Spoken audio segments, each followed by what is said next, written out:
এরই আল্লাহ তাআলার বান্দা, তোমরা যখন নামাজ পড়বা, নামাজের আগে যে তোমরা ওযু করতে হয়, আল্লাহ পাক রব্বুল আলামিনের পয়গম্বর বড় সুন্দর করে বলেন, ও আমার মুসলমান, আমার উম্মতেরা শোনো, নামাজ পড়ার আগে যখন তোমরা ওযু করবা, ওযু করার পরে একটা দোয়া যদি তোমরা পড়তে পারো, আল্লাহ পাক রব্বুল আলামিন আমার আপনার জন্য জান্নাতের 8টি দরওয়াজা আমার আল্লাহ খুলে দিবেন।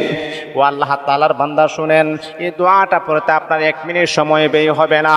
আপনি যখন ওযু করবেন, ওযু যখন আপনার কমপ্লিট হয়ে যাবে, ওযু করার পরে শাহাদাত আঙ্গুলটা আসমানের দিকে উঠাই আপনি পড়বেন, আশহাদু আল্লা ইলাহা ইল্লাল্লাহু ওয়াহদাহু লা শারীকা লাহু ওয়া আশহাদু আন্না মুহাম্মাদান আবদুহু ওয়া রাসূলুহু। এই দোয়াটা পড়বেন, জান্নাতের 8টি দরওয়াজার মালিক আপনি হয়ে যাবেন।